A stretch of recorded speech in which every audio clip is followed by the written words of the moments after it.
Olá pessoal, aqui quem fala é o Sérgio Santos e estamos aqui mais uma vez para o nosso quadro Evangelho, Consciência e Espiritualidade, onde buscamos refletir sobre os ensinamentos do Mestre Jesus, conectando com estudos científicos deste nosso mundo moderno. Para iniciarmos as reflexões de hoje, façamos a nossa prece. Deus, Pai de amor, gratidão mais uma vez por podermos nos reunir, aprender com a Tua luz, com as bênçãos de mais alto e os ensinos do Mestre Jesus.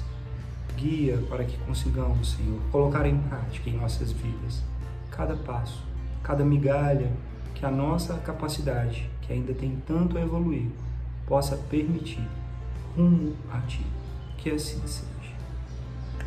Muito bem, hoje nós vamos refletir então sobre as doações e o que nós podemos aprender com o nosso emocional, com o que nós emitimos, com a nossa vivência, de emoções, pensamentos e conexões. E para isso, vamos ler primeiramente o Evangelho de Jesus Cristo, segundo Mateus, comentado por Emmanuel e psicografado por Chico Xavier.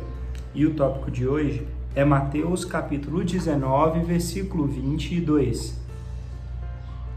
O moço, ouvindo essa palavra, saiu entristecido, pois era possuidor de muitos bens.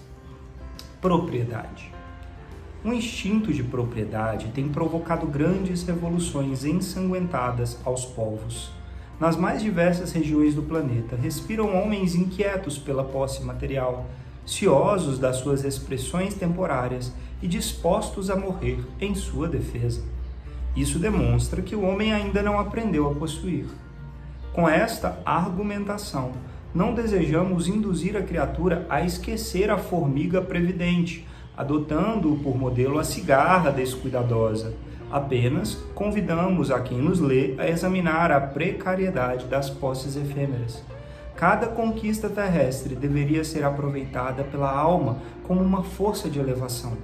O homem ganhará impulso santificante, compreendendo que só possui verdadeiramente aquilo que se encontra dentro dele, no conteúdo espiritual de sua vida. Tudo o que se relaciona com o exterior, sejam criaturas, paisagens, bens transitórios, pertencem a Deus, que lhes concederá de acordo com os seus méritos. Essa realidade sentida e vivida constitui uma brilhante luz no caminho, ensinando ao discípulo a sublime lei do uso, para que a propriedade não represente fonte de inquietação e de tristeza, como aconteceu ao jovem dos ensinamentos de Jesus. Que assim seja. Bem, essa passagem ela vem tocar em dois pontos principais que eu gostaria de abordar. Um é o aspecto material dos recursos financeiros e materiais que nós temos no mundo. O outro é a nossa capacidade de sentirmos como sendo nosso o que na verdade não é nosso, sem a capacidade de partilhar. Então, sobre o primeiro ponto, eu acho que essa reflexão de Emmanuel vem ser de uma forma brilhante e clara um apoio fundamental para a reflexão. Olha que exemplo, ele vem nos dizer: hoje na Terra, vários seres humanos têm a capacidade de, por causa de suas posses, enfrentarem guerras, bandidos e colocar em risco a própria vida pela posse, que vai ficar aí. Olha que coisa sem senso, É uma coisa desproporcional se nós formos, de fato, compreender que a vida não acaba, e isso aqui é uma oportunidade de ouro que às vezes gastamos muito tempo para conquistar, e várias pessoas trabalharam para que conseguíssemos ter este momento aqui na Terra, e a gente joga fora às vezes por bagatelas materiais. Isso mostra como nós, seres humanos, ainda somos apegados a posses efêmeras e que não são nossas. Olha que coisa! Não possuímos de fato nada que é exterior à nossa alma. Nem o nosso corpo é nosso, de fato, ele é um empréstimo de Deus e vai voltar para a terra, vai ficar no mundo, né? Imagina então dinheiro, terra, casa, bens, um celular que tantas pessoas às vezes morrem brigando pelo celular. Sei que muitas vezes é por impulso, às vezes é o nosso instinto inconsciente ainda animalizado, mas é por isso mesmo que a gente está refletindo, para podermos compreender como ainda temos muito que evoluir. E essa evolução depende de nosso esforço.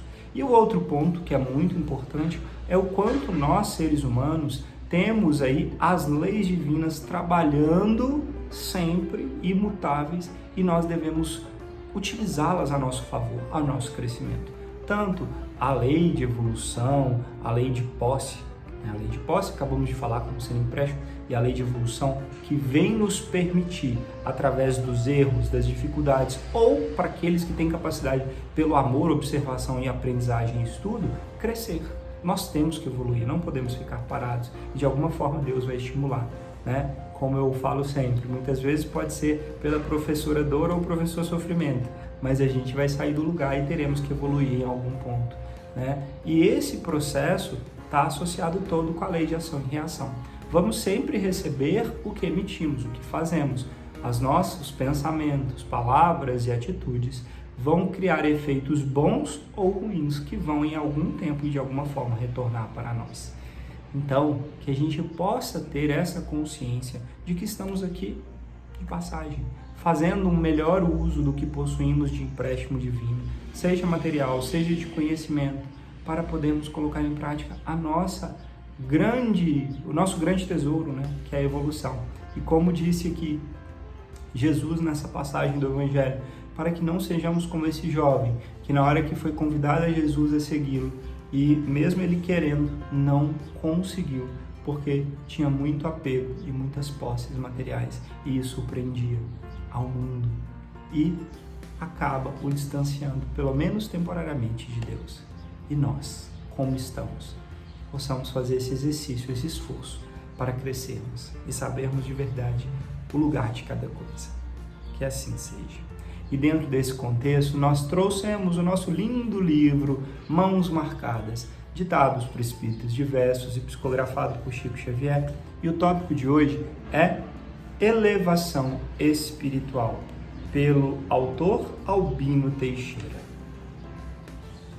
A elevação espiritual se nos incorpora à vida, nem pela prosperidade, nem pela carência, nem pelo renome, nem pela obscuridade, nem pela cultura intelectual e nem pela incipiência, nem pela autoridade humana e nem pela condição de subalternidade, nem pelo ajustamento à vida considerada normal e nem pelos conflitos psicológicos que se carregue, nem pelos amigos e nem pelos adversários, nem pelo apoio do elogio e nem pelo desapreço da injúria.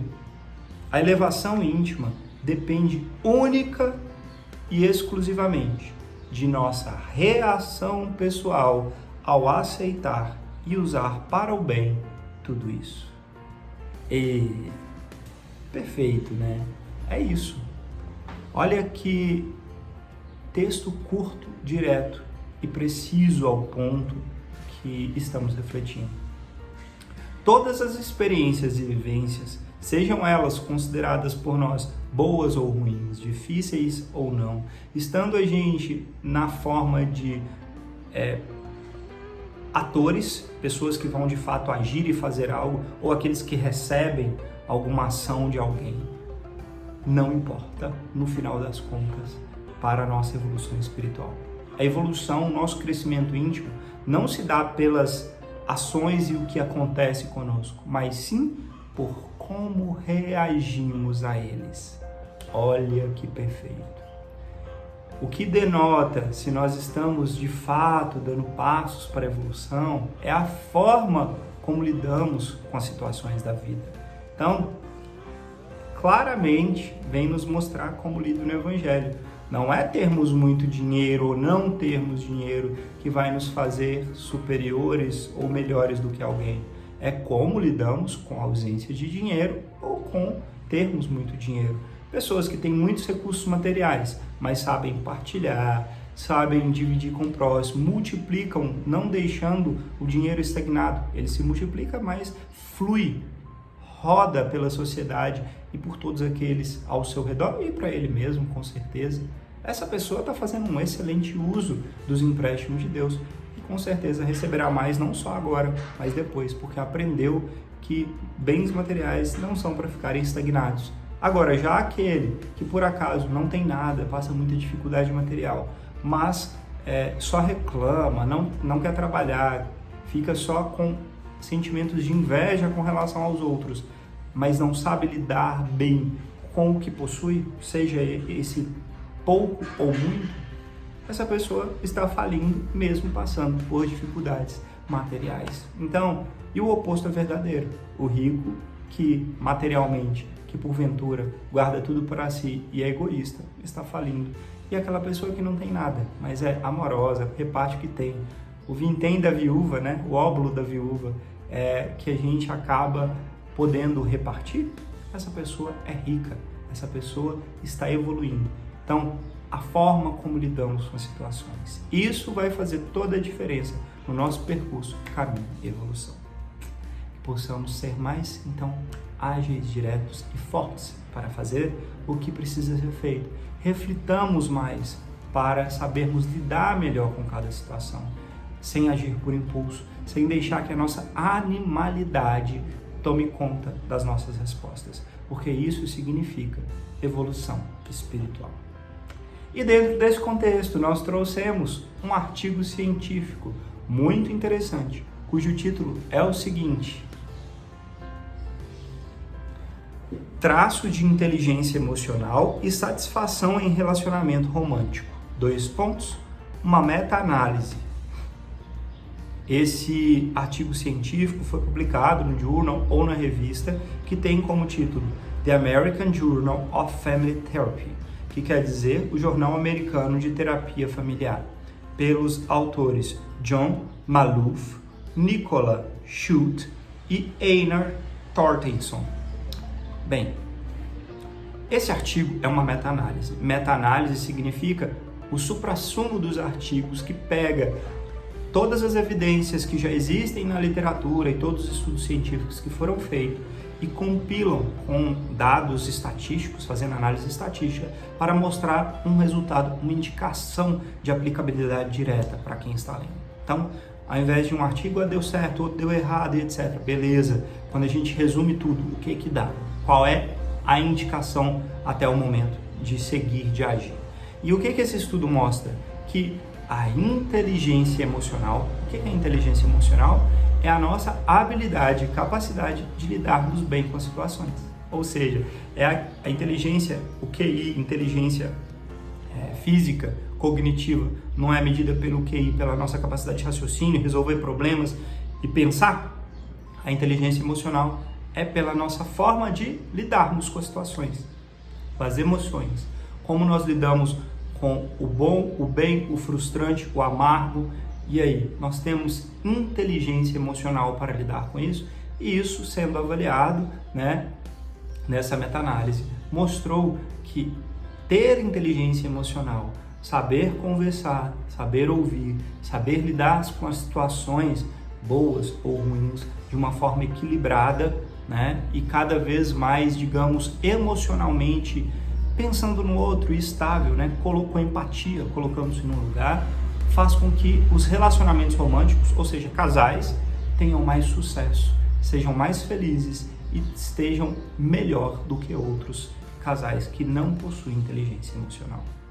Olha só, a inteligência emocional, então, ela não é só uma ferramenta para vivermos bem a vida em sociedade, né, para conseguirmos fazer o que Jesus nos ensina, de evoluirmos sabendo lidar com a situação, como acabamos de ler, mas também para a nossa vida íntima, pessoal e romântica. Ou seja, lidar com outras pessoas de forma emocionalmente responsável nos faz mais felizes e nos faz ter mais sucesso nos relacionamentos. Que nós então possamos colocar isso em prática na nossa vida. Saber que o que nós temos de posses materiais é empréstimo, mas o que nós aprendemos emocionalmente, espiritualmente e conquistamos para a nossa alma, isso a gente leva para sempre. Que assim seja. Vamos à nossa prece de encerramento? Deus, Pai de amor, gratidão por esse ensinamento bendito, que possamos saber colocar em prática as bênçãos de inspirações de mais alto para termos mais inteligência emocional, menos apego à matéria e às posses efêmeras materiais e capacidade de repartir para evoluirmos, Senhor, rumo a Ti. Que assim seja. Gratidão a vocês pela oportunidade de conversarmos mais uma vez. Namastê e até a próxima.